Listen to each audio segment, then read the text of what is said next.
Hello and welcome to the RetireMentors podcast. I'm your host, Veronica Barbetta. I'm Rob Demasi. And together we're here to help you plan and stay engaged and inspired before and after full-time work. Our special guest today is Nick Tarr. Nick is a UniSuper Financial Adviser with over 20 years of experience helping people achieve their retirement goals. Nick, welcome to RetireMentors. Thanks, Rob. Thanks, Veronica. Now, Nick, retirement, it's a big word. It means a lot of things to a lot of people. I work in UniSuper's research team. I speak to members just like you do. Quite a few of those are approaching retirement or already in retirement. And I hear so many different stories, different pathways to retirement, different goals. And I also hear how some people get to choose their retirement date and others don't for a myriad of reasons. And I'm curious to know, does that sort of align with the experiences you found with the members that you speak to? As you said, some people get to choose when they want to retire. Others may be forced into retirement. It's important to note that retirement will be different for everyone. So people will have some common goals, such as paying off debt, buying a new car. Travel is a common one, but it's the extent of how much they want to spend in each of those areas can vary vastly. So I've got clients that can live off the smell of an oily rag. Others will easily drop $1,000 on a bottle of wine over dinner. A common question I get asked is, when can I afford to retire? And my question back to them is, what type of retirement do you want to live? And if they're not sure, a easy place to consider starting would be the ASFA website. So if you go to the ASFA website, there's an indication of what a standard retirement comfortable level would look like and a modest level would look like. And that's probably a great starting point for someone to have a look at. When members do come to you and they see you, do they have any idea of what their retirement looks like? Like, do they have a plan in place, some sort of plan? What's usually the go when they come in to meet you? Yeah, you'll be surprised. Some people have a really clear idea of what their retirement looks like, and others will have absolutely no clue at all. So they're looking us for guidance. They usually ask questions like, what does everyone else do? How much does everyone else need? Well, it's not their retirement, it's yours. So I go back to them and ask them, what type of lifestyle do you want to retire with? Is it something that's much more comfortable? Do you want to fly at the front of the plane or at the back of the plane? And usually people will say, I want to travel business class or first class. So in order to do that, you're going to have a much larger nest egg to do so. Now, you mentioned before people's circumstances are vastly different and not everybody gets to retire at the time they expect or want to. Can you tell us a bit more about that and what sort of things you talk about when you have that sort of circumstance? Yeah, so if you've planned early, it obviously creates greater options if life throws you a curveball, such as a change in health, for example, or redundancy. But if that does happen, you can always recover from that. It's so important that we do look at insurances when we do provide advice to clients, because if there is a health issue, you need to have that lump sum available so that their retirement plan remains on track as well. I can share a story with my own culture and background. So I'm Chinese. My mum actually retired early to help look after my grandmother. And that was a blessing as well, because at the same time we had young children, and that really helped myself and my wife be able to further our careers without that interruption. So, and that's provided her initially with a little bit of I guess, sadness that she doesn't get to see her co-workers and her colleagues. She felt that she might have missed out on that connection. But on the flip side, she got to spend a lot more time with her grandchildren.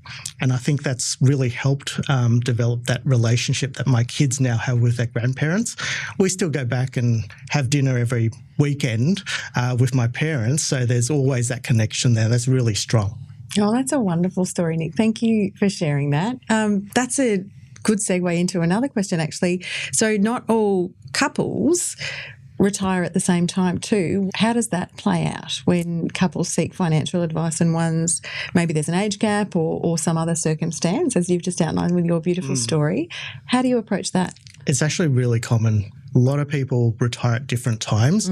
It's important that you do have that conversation with your spouse or partner, so there's no misunderstandings, there's no resentment that why does that person get to retire before I do? Why do I have to keep working? And we can plan for different timeframes for retirement as well. I often receive feedback from a member of a couple that might not be working or a stay-at-home parent. They feel a bit anxious that the fact that they're going to see their partner 24/7 all of a sudden. So it's a matter of how do we deal with that. So my role is not just to provide financial advice to clients. Sometimes it's that relationship advice. You got to find interests that you can do together, but also time apart where you can actually spend time to develop your own hobbies and interests and have that for yourself as well. Yeah. That's great. It's a big adjustment to their lives. I like that you say that you're almost more than an advisor, you're also a mediator as well. Marriage counsellor. Marriage counsellor. Yeah, many different hats you wear. Lots of different hats. Many different hats. So you've touched on some reasons to seek financial advice, but what are some good triggers to seek financial advice? What would you say to our listeners about, okay, when's a good time to start seeking financial advice? Well, as the saying goes, when's the best time to plant a tree? Well, it's 30 years ago. When's the next best time? It's today. It's never a good time to get advice, but the sooner you get advice and start planning, whether it's for retirement or just to improve your current situation, pay down that mortgage, create a savings plan, invest your money, that's a great trigger. Sometimes people wait till they have something happen, like health issues, a redundancy, and then that might trigger them to get advice. But there's never a right or wrong time. Some clients will wait till the very last minute and say, I need a financial plan because I'm retiring next month. Wow. The disadvantage there is we can't rewind back the clock 10 years and say we could have implemented all these different strategies that could have put you in a better position. So that's why if you start planning early, you have greater chances of being in a better position later. Nick, another question that I'd like to ask you, and it's something that sort of comes up in our research a little bit, is we hear from time to time members and even non-members, so people, members of the general public, saying that they can't afford financial advice and they expect that it's going to be something that's an ongoing fee that they have to pay.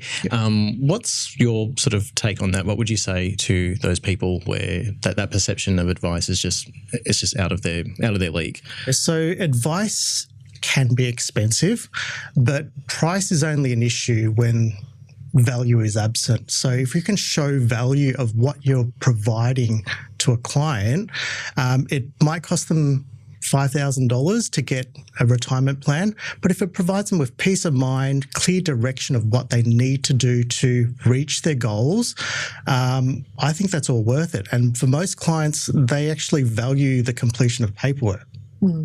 So navigating how to complete forms, how to submit things in a certain way and not getting it wrong and making mistakes, having a professional overseeing what they think they should be doing is actually what they should be doing is probably more valuable. And the commitment for the member, whoever is coming to see you for advice, I mean, they can continue to have an ongoing relationship with you. They can be as engaged with you as they want. It doesn't have to be, ongoing. It can be just a one-off. It's entirely up to them. The ball is in their court. Is that right? Absolutely. So at UniSuper, we don't force clients to sign up onto an ongoing review program.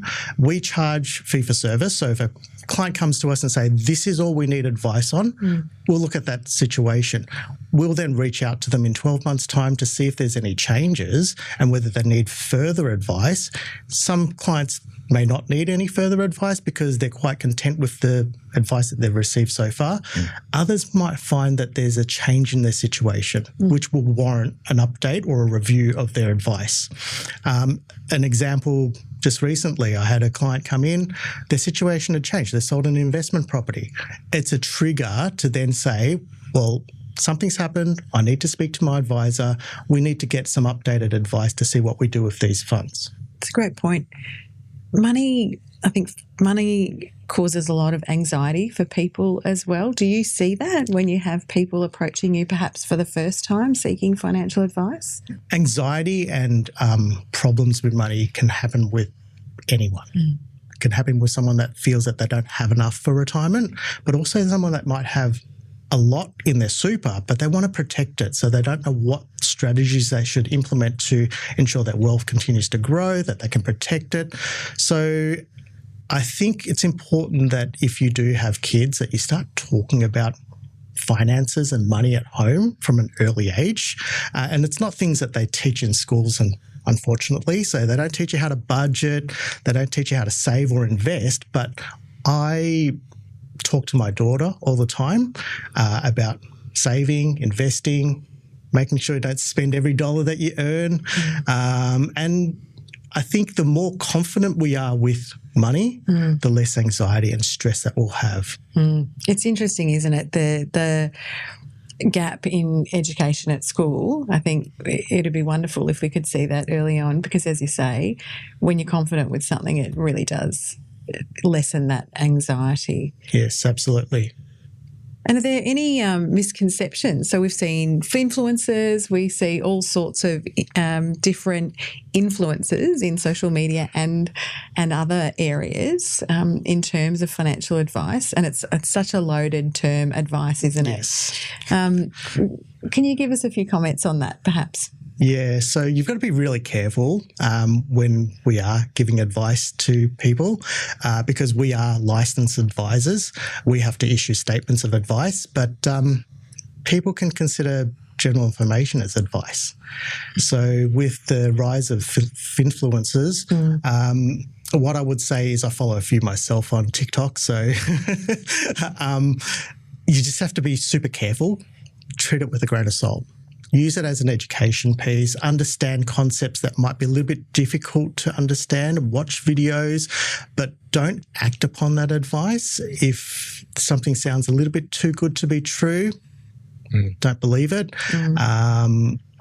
Do your research. Do your research before you enact anything, and make sure that that you do seek professional assistance and help. Yeah, someone that is licensed and qualified, because the social media space, it's not heavily regulated, whereas advisors, we are very heavily regulated. We have to watch what we say. We have to provide disclaimers. We can't advise in general concepts. So at a barbecue, you'd be high in demand, and how do you navigate those? I have to tread very carefully. So it's just general information. I read out my disclaimers to family members. All I'll say, unfortunately, there's a conflict. I can't help you because I'm related. Let me put you in touch with one of my colleagues instead. Great answer. Great answer. I'm sure you have to practice that quite a lot.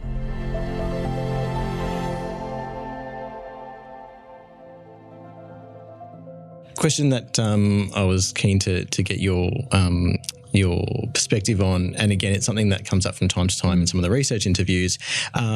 We do find that there's people in retirement who aren't generally aware of some of the government entitlements that they are actually eligible for.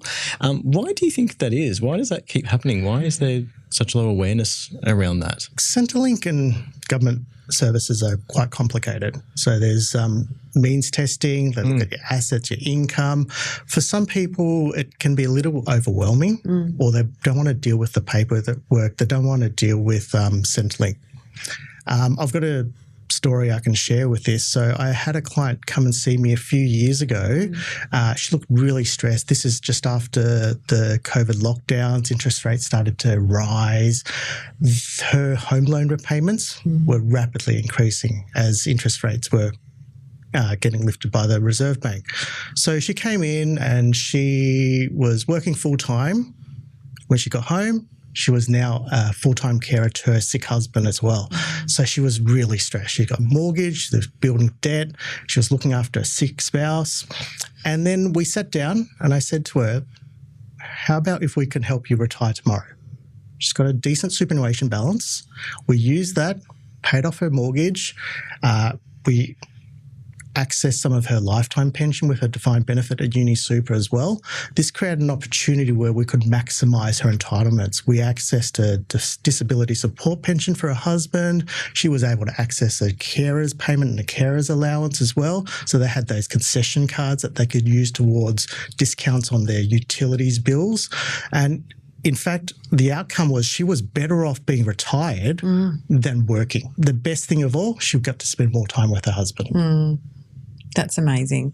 That story really shows the link between financial outcomes, but just overall personal well-being as well, doesn't it? And being able to unlock those benefits that they are genuinely entitled to. Correct. Yeah. Great work. Nick, we've asked you quite a lot of questions. We've covered a lot of ground. What haven't we asked you that you would really like to get across? So we've talked about all the financial stuff. So we can help clients with their super balances, setting up income streams, having a comfortable retirement. But it's also really important to think about the non-financial aspects of someone's retirement or pre-retirement. So things like maintaining mental health, mental well-being, physical health and well-being as well, because there's no good having a really healthy super balance, but you can't enjoy your retirement. So I would say the first thing I would think about, and I'm thinking about my own retirement plans here, is to think of a hobby or activity that you really think that you'd like to enjoy in retirement, but test it out first. Yeah. Okay. Some people think, oh, when I retire, I'm just going to play golf. You might end up hating golf. So I would say try it before you buy it. Yeah. And I'm doing exactly that. So I think I mentioned in one of our pre-retirement outlooks that I hope to play pickleball in retirement. I've actually started playing. I've had a couple of lessons. So it's actually a really fun activity. And I could see myself doing this, probably not touring and playing competitively, but socially. And having that social connection is so important in retirement because of mental health and mental well-being, because the clients that retire with a lack of social connection, they're the ones that get depressed. They're the ones that struggle with finding that purpose in retirement. Yeah, that's so true. Again, that's something that I've heard from the research side and speaking to members is that there's this big adjustment from often working full time and then moving straight into retirement. So they may not have scaled down their hours. And the social aspect of being at work and seeing your workmates, which they've been doing for 20, 30, 40 years, however long they've been working, to suddenly just being at home, it is a bit of an adjustment, and that social connectedness is so important for your mental health and keeping the sharpening the saw, making sure you're still being stimulated by things out in public. So it's really important, and I'm glad that you brought that up. It's just as important as a financial aspect, really, isn't it? Absolutely. One goes in hand with the other. The traditional thought of retirement where you work full time and then you stop work altogether doesn't exist anymore. There's transitioning to retirement. You can work part time. You can retire and then go back to work. It's so flexible. So I would say try it. See how you go. If it doesn't work out, change your options. Amazing. There's lots of food for thought there. Nick, yes, you're a qualified financial advisor, but it seems you're a mentor, you're a marriage counsellor, you're so much more than just a financial advisor. Thank you so much for joining us today on this podcast. Lots of people want to get in touch with you. Where can we direct them? Well, the best place is just to go to UniSuper's website, so unisuper.com.au, and just organise an appointment. Excellent. It's been wonderful chatting to you. Thank you very much, Rob, for co-hosting. Thank you. Until next time. This podcast is general in nature and it doesn't take into account your financial situation, needs or objectives. So before you make any decisions about your super, we recommend that you seek financial advice first. Also, make sure you've had a read of the product disclosure statement and the target market determination that's relevant to you. They're all available on our website.